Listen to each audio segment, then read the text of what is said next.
Welcome to the 5K5. I am Mark, and I am joined by Jonathan today. You guys have seen him before.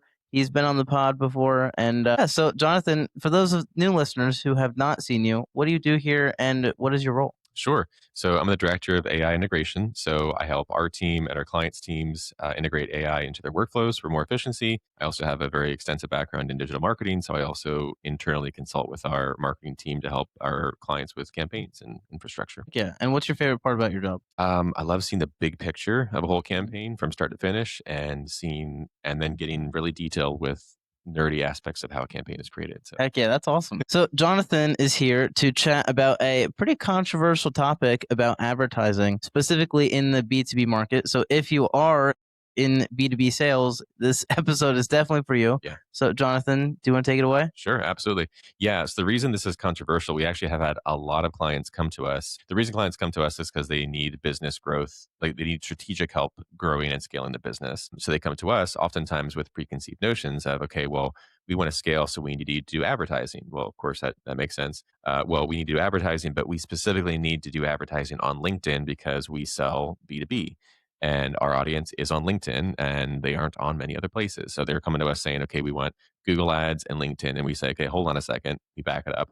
More often than not, one of our recommendations is let's actually swap out LinkedIn ads for meta ads. Mhm. And the reason that's controversial is because in the B2B space, the prevailing thought from what we've seen is our audience is not on Facebook or on Mhm. Instagram, on Meta as a whole. We found quite the opposite. The reason that has become so pervasive, in my opinion, is because B2B companies have tried to sell on Facebook and it has failed miserably and it Really? will continue to fail miserably even in the current climate if you don't do it in a really, really specific way. Okay, yeah. So we have a very unique way of approaching it that works phenomenally. And I mean, one company or one client we had, still have them, they came to us that exact same mindset. They're like, no, we're not doing meta ads. We're bold in what we do. We're respectful, of course. We're like, no, we're going to do meta ads, and here's why. And they flat out said, no, we're not moving forward with meta ads. We pushed forward, explained why, ran the campaign. Within a month and a half, they're in the waste management space. They Mhm. got their first $80,000 lead, which for them was a little bit small, but they were really excited. That Yeah, came specifically from Meta. that's so cool. But what was more enlightening was over that month and a half period, as with the beginning of any campaign, there were leads that came through that weren't qualified. That's normal.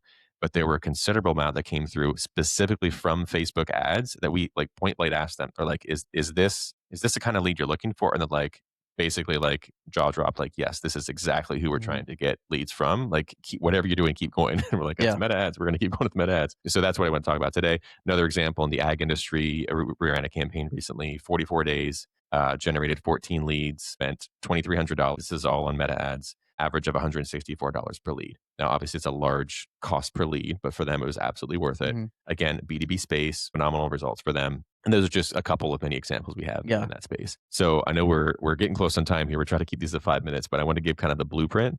So if you're like a CEO or a higher level executive, this is the point at which you hand this off to your team that's doing the marketing for you and say, okay, watch the rest of this video. Because what I'm going to share here is exactly our exact process of how we run this. So the first step is we create a custom audience. And this is one of the two foundational key things that most people mess up. You have to have a good audience you're targeting. And on Facebook, oftentimes people make the mistake of saying, I'm going to target people with this interest or interested in business or interested in whatever. And that just gathers the wrong audience.